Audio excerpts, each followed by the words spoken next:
God, you have to be disciplined with him. Every of us, you are hearing the sound of my voice. You have an agreement with God before you came to this earth. You have an agreement with God before you came. God only achieve them when you discipline yourself with God. We are here today not because of anything, but because God stands by his own words. And we are here today to celebrate him.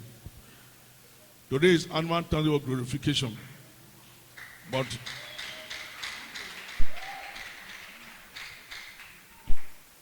if what is happening in this country, in Nigeria, what is happening in Delta State, in our environment, is something to go by, we have to glorify God.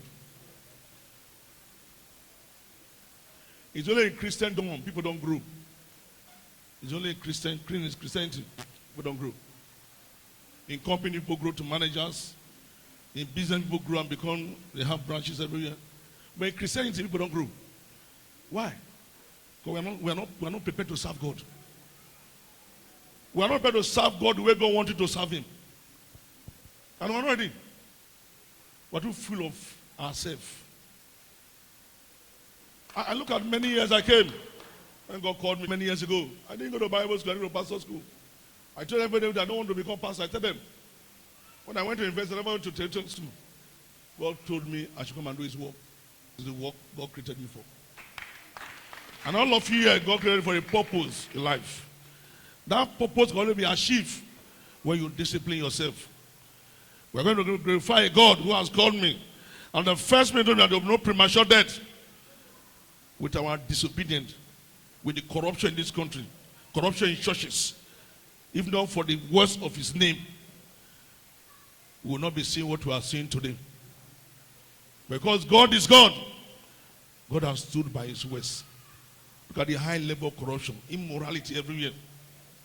But you that are here, you are here to celebrate the God that called me. And the God that called me said there will be no premature death. As I became pastor for 21 years, I'm not buried anybody. Amend your way. Change your way. Address yourself. But when God chooses you, stand by God. Whatever God has given you, it's not what God has given to you. It has not even come. This is just the few you are seeing. The more you work for him, the more you stand by him, the more he increases you. So try as much as possible. So I mentioned this morning, don't look at the world. Look at human being. They will fail you. Evil is in this world. You have to discipline yourself to change what you have to do for yourself. God came and made peace with us with the word. How many of us have peace? We don't. Because we are not the agent of peace. You must have peace, then you must leave all kind of evil. Evil must not be found in you. Alcohol must not be found in you. Womanizing be found in you. You can pretend to do it. God is seeing you. You can add to do it, but you should not be proud. Proud, God said, proud let me come before you fall. Humble yourself before him. Then he will bless you. And follow him words by words. Every word God said to you will come to pass. When you obey God, evil will never visit you. Evil. God will protect you. God will stand by you. When the war comes against you, God will be by your side. But when you are committing evil, you are doing evil, God cannot stand by you. And this war cannot defend you. Your family cannot defend you. They will let you down. It's only God, only God. And this is what I've been seeing. Because I hold God very well. If I follow human being that come and cross my way, their character, their mind, their attitude, I don't go. They will not bury me. But I stood by God.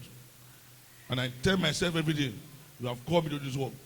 And you will not put me to shame. And God will never put to shame in Jesus' name. So try as much. Teach your children very well. Talk to them. Draw them to yourself. Because the world is corrupt. In fact, corruption is Nigeria. Nigeria is corruption. If you are living right with God, anything you do in this world, God will give it to you. You will not beg for anything. In the midst of nothing in this Nigeria, God will provide for you. Then control your anger. That's say control your anger. One of the easiest that destroy people is anger. Look and not feel. I say, tell them, see that is make I tell you, say, control your anger. See that your anger not good. That your anger not good at all. That's why, and that they see you. That your anger, it will destroy you. You don't know. That is make I tell you, no, no.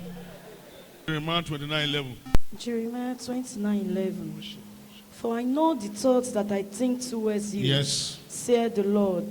Thoughts of peace and not of evil. Yes. To give you an expected end. Good.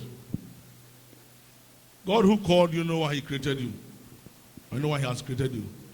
So he brought you here for this time because he has purpose for you. Let that purpose be achieved. We are here today to glorify God himself. I still want to say it to us. We are not here for anybody. We are here for the God who created us. And you are created by God, no matter how you came to life. And this year, he said we should glorify him with all that we have. Our body, our speech, our food, our water, our riches. All that he gave to us. We are here because if you look at what is happening in society today, wickedness is on the increase. And the only man who can defend you and stand by you is the same God we want to glorify today. So I want to beg all of us today, we are not here for anything. We are here for God. Those are visitors who are here, we are here for God. Those are members who are here for God. Come on, I don't know what is happening today. What is happening today? If God open your eyes, see what's happening, that it's good to glorify him. Nobody can help you.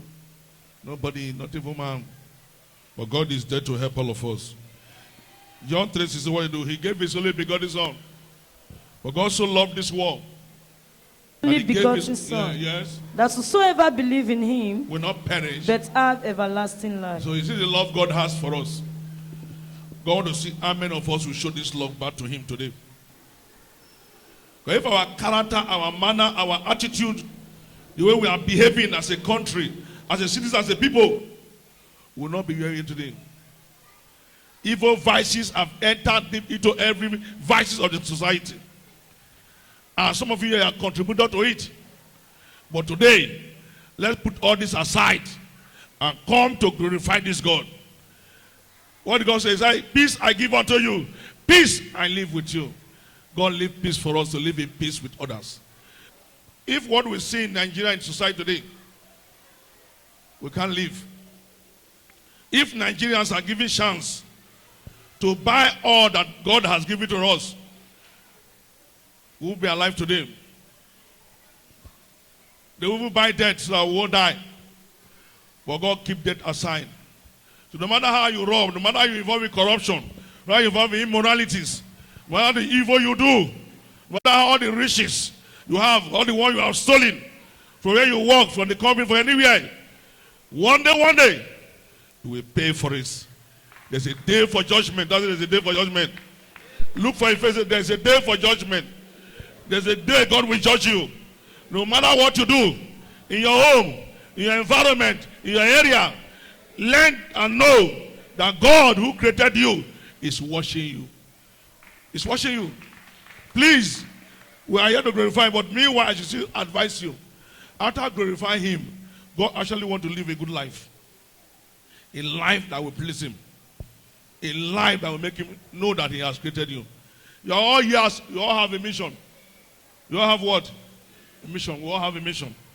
Can you fulfill your mission? You can only fulfill your mission on earth where you do things right with God. When you do things right with God, then you can fulfill your mission. We are too haste in Nigeria. We are too haste in Niger Delta. We are too haste in South. That's why we see what we are seeing now. You know, the only people, all of us here, we are blessed by God. All your children are blessed by God. But today what happened? You see the evil who are committing it is you and I. The society, the people, you that is watching me, you that hear my voice. If not, can we be in a society that the richest country in the world is becoming a beggar. 9 years later, the richest are becoming beggars.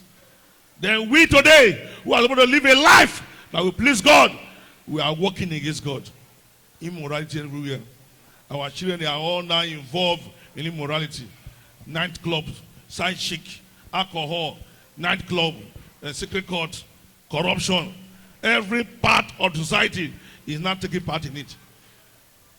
The elders, they are now involved in side chic, adultery. The youth are involved in what? Immoralities, Yahoo, corruptions. Then the other ones that are involved in pool. God help us. So that when God call you, you know what to tell God. God will surely judge you. And God will ask you everything you have done. So as you are here, after glorifying God, as you are going back to your house, know that God wants you to do it best. And it is best God wants for you. And everything I've said today is what God said I should tell you. That if you are going to try and know God, answer, do you know God? Answer, do you know God? Do you know God? It's not by saying I know God. In your character, in your attitude, in your manner, in your way. Do you encourage you to do evil? Look at our children, 14, 15. All the nightclub, you see them. Nightclub. And their parents are here. Some are in the church. Some are deaconess. They are evangelists. They are evil pastors like me. And their children are doing evil. Today, God will help us in Jesus' name. So as we are going to glorify Him, you may not like what I saw. That's what God has to say. You may not like it, but I don't care. This is what God says you come and do. It's what I'm doing. It will change people. This church is to change society. Today's society is changing the children of God. They want to turn God upside down. If not, look at everywhere, every road, every street, every close, there are churches. Nothing is happening. Those who suffer most, they are in the church. Those who die most, they are in the church. Those who are sick, they are in the church. The church is as if they are making mockery of Jesus Christ. But in the real sense, Christ is still alive. If for 21 years I have not buried any member, Christ is still alive. And they say Christ is with you here. Just amend your way. Tell us, just amend your way. Leave evil. Leave anger. Leave fornication. Leave 419. Leave Yahoo. Leave side chicks. Are we progressing? I went to somebody was telling, I went to somebody, I drove in and I said, you don't know I'm a pastor. Say, you see this place that they just opened this hotel now. So by 9, 10 every day you see guests of 13, 14, 15, 16, 17. They will come here at about 9, 10. They will leave here at about 3, 4 a.m. in the morning. With barbecue. With shawarma. With bread. They will go back in the morning and meet their mother. And I will tell them, say, welcome. Say, poverty then. You don't know where this guy went to. You know where this guy went to. You are welcome with barbecue. God will ask you. That's what God will ask you. When does God will ask you? Everything they do. Your child will go out, come back. You don't know how to make money. Say, my spirit. My begin don't hammer. God will answer. May God help us in Jesus' name. So that when God wants to answer you, you know how to answer God. As I'm here, God will ask me. God will judge me. God will also judge you. What I'm telling you, there's no premature death here. There's no premature death. Not that because we are righteous, but because God has called me and told me other day, there's no premature death. And for 21 years, 21 good years, I have not buried anybody with this microphone. So why will I not glorify this God? We have not gone to any burial. Ashes to ashes, dust to dust. We are not done as a people. God not try. We could not clap for Jesus Christ. With all this, sit down, may God bless you. You're all welcome in Jesus' name. Celebrate this God. And everything you go for, you have testimony in Jesus' name.